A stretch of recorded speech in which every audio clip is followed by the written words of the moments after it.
Au début, c'était un peu drôle les supporters anti-Paris Saint-Germain dans le déni qui nous expliquaient que c'était la tactique d'Arne Slot et que c'était un plan voulu de la part de Liverpool s'ils avaient joué aussi bas contre le Paris Saint-Germain et s'ils étaient finalement sans solution face au pressing du PSG. Mis à part le fait qu'Arne Slot ou Van Dijk ait déjà exprimé le fait que non, c'était pas du tout une tactique si par exemple Joao Neves a raté son occasion ou encore si par exemple Szoboszlai a sorti le ballon sur la ligne, sauvant Alisson qui lui-même d'ailleurs était en train de faire le match de sa vie. Eh bien c'est cette fois-ci Robertson qui a expliqué que le Paris Saint-Germain était probablement la meilleure équipe que Liverpool avait affrontée cette saison. Donc oui, le latéral écossais place donc le Paris Saint-Germain devant des équipes comme Arsenal, Manchester City ou bien sûr évidemment le Real Madrid que Liverpool a affronté cette saison en Ligue des Champions. Le fait que les performances du Paris Saint-Germain même en Ligue des Champions soient minimisées par une partie des supporters du football montre bien à quel point cette équipe a choqué le monde et à quel point personne ne s'attendait réellement à ce que Liverpool soit autant bousculé et surtout à ce que le Paris Saint-Germain soit à ce niveau-là. Alors que je le répète, pour un supporter du Paris Saint-Germain, le match contre Liverpool n'était pas vraiment une surprise. C'était simplement la continuité de ce qu'on voyait semaine après semaine. Et d'ailleurs, aujourd'hui à 17h, je vous sors une vidéo qui parlera justement des clés du match retour entre Liverpool et le Paris Saint-Germain. Et l'une des données qui pour moi est la plus intéressante, c'est le turnover et la gestion de l'effectif du Paris Saint-Germain par Luis Enrique. Alors que Liverpool et le Paris Saint-Germain ont quasiment effectué le même nombre de matchs, un joueur comme Mohamed Salah a par exemple joué 3500 minutes, alors qu'un joueur qui a des stats similaires aux siennes, Ousmane Dembélé, lui n'en a joué que 2300, soit quasiment 13 matchs de moins dans les jambes par rapport à l'Égyptien. Et cette donnée, pour moi, c'est une des données les plus importantes parce que ce que j'ai l'impression surtout, c'est de voir que Liverpool est un petit peu dans le moment de sa saison où le creux physique commence à se faire sentir. Dans une saison de football, tous les clubs passent par là et j'ai un petit peu l'impression que là, Liverpool, c'est justement le moment où quand t'es un club normal et un petit peu ambitieux, bah, tu te dis que c'est le moment de les jouer. Arne Slot, lui, ne fait pas énormément tourner son effectif, peu importe la compétition, tandis que Luis Enrique, lui, n'a jamais hésité à faire jouer des joueurs qui, soi-disant, n'avaient pas le niveau pour le Paris Saint-Germain. C'est pour cette raison que, selon moi, demain, on va voir la même physionomie du match, parce que le Paris Saint-Germain va mettre la même intensité, et je ne suis pas sûr que, physiquement, Liverpool soit en capacité de pouvoir y répondre, comme lors du match aller. Quand on parle de la domination du Paris Saint-Germain en Ligue 1 cette saison, il faut savoir de quoi on parle et se rendre compte que on est en train de vivre une saison all-time. Actuellement, le Paris Saint-Germain est en train de ridiculiser son propre modèle, celui qu'il a entre guillemets suivi sur les années 2010, savoir surpayer des joueurs pour les faire venir au Paris Saint-Germain parce que ces joueurs n'étaient pas franchement motivés à l'idée de signer au PSG au départ, plutôt que de recruter des jeunes joueurs en les faisant progresser et en les faisant devenir justement des stars. Si on fait la comparaison avec le meilleur PSG sous l'ère qatari en termes de statistiques, ça a été le Paris Saint-Germain de 2015-2016, la dernière année de Zlatan Ibrahimovic au Paris Saint-Germain, une équipe qui a absolument tout défoncé sur son passage et qui était tout simplement extraordinaire. Et en termes de points, après 25 journées, le Paris Saint-Germain de Luis Enrique sans star ne possède que 4 points de retard. Autre fait étonnant, en termes de buts inscrits, le Paris Saint-Germain de 2015-2016 n'avait pas autant marqué que celui de cette année, puisque cette saison le PSG a déjà marqué 70 buts, contre 62 pour celui de Zlatan Ibrahimovic. Sur les buts encaissés, là aussi évidemment les stats sont sans appel, le Paris Saint-Germain défendait beaucoup mieux à l'époque, même si c'est vrai que la difficulté en Ligue 1 était beaucoup moindre que ce qu'elle est aujourd'hui, puisque les équipes n'étaient pas au même niveau que l'OM d'aujourd'hui ou le LOSC ou le Monaco de cette saison. Mais il faut aussi reconnaître que l'équipe en défense était beaucoup plus équilibrée avec des Thiago Silva, des Maxwell ou encore Serge Aurier. Au milieu de terrain, il y avait encore Thiago Motta et Blaise Matuidi pour défendre, donc dans tous les cas, ce Paris Saint-Germain était beaucoup plus équilibré sur l'assise défensive, même si il faut aussi le reconnaître, aujourd'hui nous avons un gardien moyen. Même sur les passes décisives, Angel Di Maria qui avait fait une saison complètement folle en faisant 18 passes décisives dès sa première saison avec le PSG, en était à 12 après 19 matchs. Il n'a donc que 4 unités d'avance devant un Joao Neves, mais il faut quand même rappeler que Angel Di Maria tirait les corners et les coups francs, ce que ne fait pas le petit portugais. Si on parle de passes décisives, toutes compétitions confondues, pour rappel, Di Maria c'est 24 passes décisives cette saison, ce qui est sa meilleure saison statistiquement avec le Paris Saint-Germain. Et Désiré Doué est actuellement à 13 passes décisives, toutes compétitions confondues. Ce qui veut dire que même lui aussi n'est pas si loin que ça de la meilleure saison d'Angel Di Maria avec le PSG en passes décisives, alors que Désiré Doué, lui non plus, ne tire ni les coups francs, ni les corners. Comme je vous l'ai dit un peu plus tôt, en termes de buts individuels, Zlatan Ibrahimovic n'avait pas encore activé le mode Viking.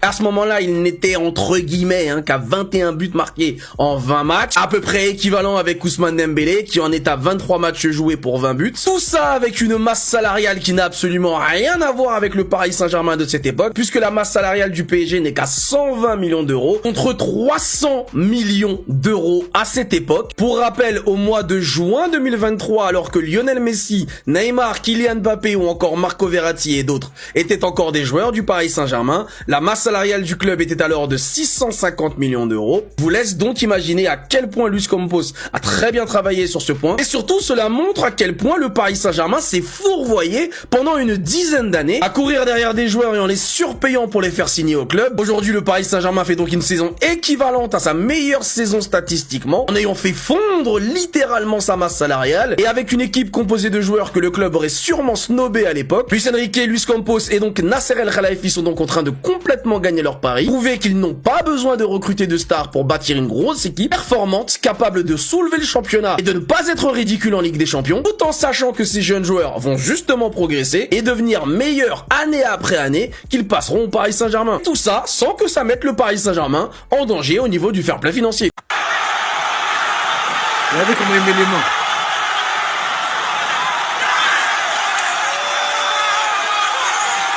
C'est le moment. Paris Saint-Germain, por favor. Vous avez bien vu, si l'Atlético Madrid l'a fait, l'anti-football en personne l'a fait à Anfield. Qui est le Paris Saint-Germain pour ne pas réitérer? Vous avez vu comment Morata il a mis les mains, non? On met tous les mains comme ça.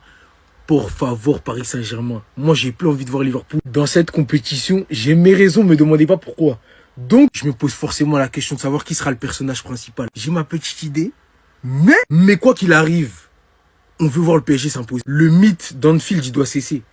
C'est vrai que ces derniers temps, on veut nous faire passer Anfield pour un four dans lequel il fait 1000 degrés. Et je vais reprendre les mots d'un supporter de Liverpool, du nom de Kalash Criminel, qui un jour nous a dit « Sache qu'on peut te refroidir, même si t'es tous les jours dans le four. Sauvagerie, saler la sonorité. » Donc vous avez entendu, choqué de la brutalité. Donc, le Paris Saint-Germain, demain, s'il vous plaît, choqué. C'est moi qui vous demande, vous êtes arrivés tout frais là, à Anfield. Donc, pour favor, faites les choses bien, les gars. Pour aller au bout du truc, vous savez quoi? Tout le monde screen cette image. Photo, tous en photo de profil. Luis Enrique, vous allez sur le compte de Liverpool et vous faites un bordel pas possible. Imposer domination parisienne, ça commence par là. Dans les commentaires, et ça suivra après Anfield. La suite, ce sera Anfield. Mais on commence par les commentaires. Prenez possession de l'espace commentaire de tous les comptes de Liverpool sur tous les réseaux. Avec la PP de Luis Enrique, ça va bien se passer. Le Paris Saint-Germain va le faire. Restez sobre, abonnez-vous les gars, ça trappe. Mais en fait, le PSG a toutes ses chances. Salah et Trent Alexander-Arnold en train de s'embrouiller à l'entraînement. Konaté qui le retient. Regardez.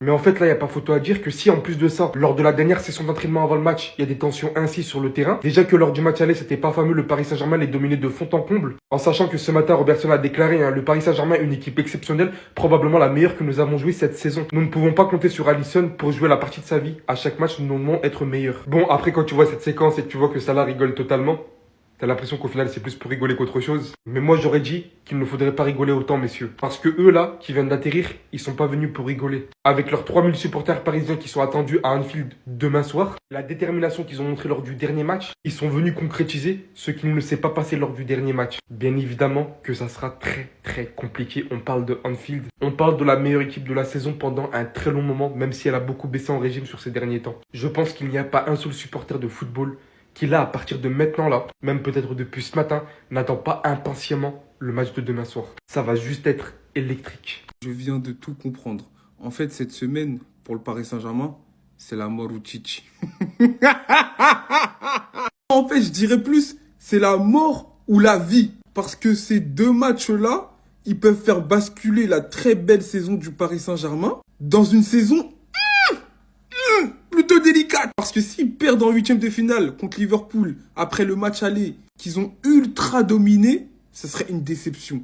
Alors, en plus de ça, si Pompon sur la Garonne, cerise sur le gâteau, Dakatine sur le mafé, dimanche, ils perdent le Classico, qu'ils n'ont pas perdu depuis qu'Mbappé était en CM1, ça serait invraisemblable. Invraisemblable. Vu le niveau affiché par le Paris Saint-Germain, moi je pense qu'ils sont en mesure de sortir de cette semaine. Je dis bien que cette semaine peut être vraiment, vraiment décisive dans la saison du Paris Saint-Germain, même si je l'ai toujours dit, la saison elle est réussie parce que Luis Enrique il a réussi à trouver une formule, il a créé une équipe, une cohésion. Mais pour vraiment qu'elle soit un succès complet et total, cette semaine doit être une réussite.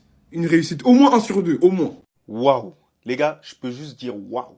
Quelle semaine pour le Paris Saint-Germain, incroyable. Donc oui, je suis absolument d'accord et c'est rare que je suis d'accord avec ActuFoot. La semaine la plus importante pour le Paris Saint-Germain cette saison. Demain, Liverpool-Paris Saint-Germain. Ce week-end, le fameux classique contre l'Olympique de Marseille à domicile au Parc des Princes. D'ailleurs, peut-être que je vais me déplacer là-bas pour pouvoir regarder ce match-là. Comment vous dire qu'il y a un scénario où le Paris Saint-Germain est capable de perdre contre Liverpool, se faire éliminer de la Ligue des Champions. Autre une équipe qui a défendu pendant 90 minutes au match aller et qui a fait un braquage à la fin vu qu'ils se sont imposés dans les toutes dernières minutes. Et dimanche, face à l'Olympique de Marseille, Paris Saint-Germain, ils ont l'opportunité de mettre encore plus l'écart sur l'Olympique de Marseille. Mais il y a aussi un risque que l'Olympique de Marseille brise l'invincibilité du Paris Saint-Germain cette saison. Et on sait très bien que dans le football, que tu sois champion ou non, c'est très important de gagner un classique. Surtout que ça fait très longtemps que Marseille n'a pas gagné le Paris Saint-Germain quand même au Parc. Donc les Parisiens, méfiez-vous.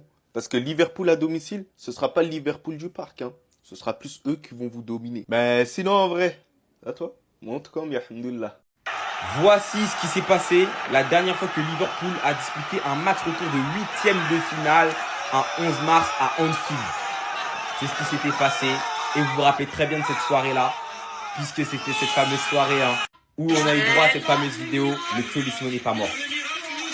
Parlez-vous côté Liverpool, le cholisme n'est pas mort. Le cholisme vit toujours. Cholismo.